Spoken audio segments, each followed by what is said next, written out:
Hello and welcome to my 2-minute book review of former Scottish MP John Buchan's 1915 thriller The 39 Steps.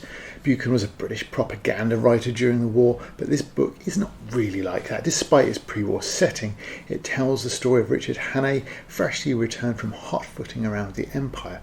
He settles in London and finds himself thoroughly bored until he comes face to face with Scudder. Scudder tells him that Carolides, the Greek premier and a popular leader across Europe, is scheduled for assassination, an act that will begin a war. Scudder is laying low with Hannay until he returns home and finds a man stabbed to death on his living room floor. The only clues Scudder leaves behind are a black book and a wild story of conspiracies involving Blackstone that he's been telling Hannay. With the aid of a local milkman, Hannay flees and heads to Scotland, where he intends to lay low, returning nearer the time of Carolides' scheduled death and do something about it, hopefully preventing the war.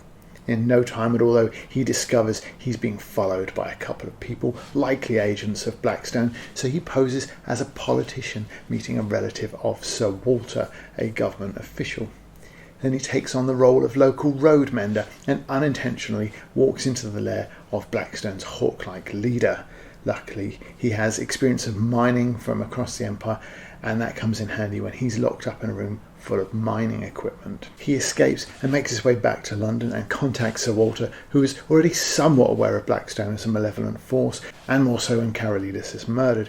But during their meetings, Hannay recognises that one of the government officials is in fact an imposter. They work out from one of Scudder's clues where the Blackstone are going to make their escape and lay siege to a beachfront property. Everything seems so normal that Hannay begins to doubt himself. Will he have the courage of his convictions and arrest the men, potentially avoid a war, or has he got the wrong person?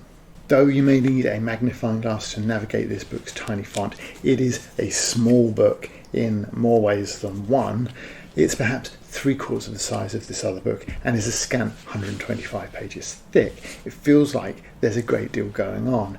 Hannay's relentless travelling makes things seem busy. The text is split into small chapters. Most are called The Adventure Of and feel like a standalone, if not adventure again, then at least an incident, yet each in turn sets something up or utilises something that has already been set up. For example, his chance meeting and attendance of a local politician's rally leads Hannay to be in contact with Sir Walter, who is useful to him in the finale. The villains too carry a good deal of cunning and threat, and the use of the pre-war setting is a great way of building tension because intertextually we know, and Buchan's audience would have known, that the war was going to start, and the link between Ferdinand's assassination, which caused the outbreak of the war, to Carolides' situation is easy to make. So even when the text is narrated in the first person, it all brings an ever-lingering uncertainty to Hannay and his mission. It's really clever and adds a great deal to the text.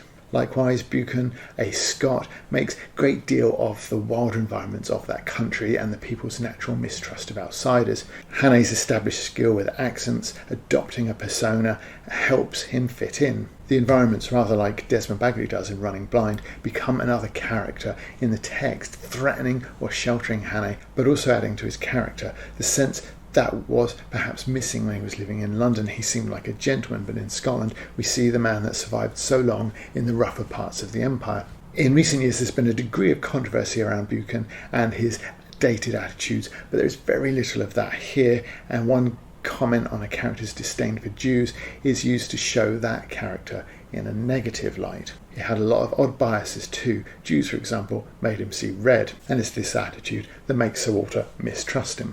In conclusion, there's very little about the book that isn't really positive. It's a short but exciting thriller with a good judge of genre and of character, predating but very much in the style of Desmond Bagley, Hammond Innes and Alistair MacLean.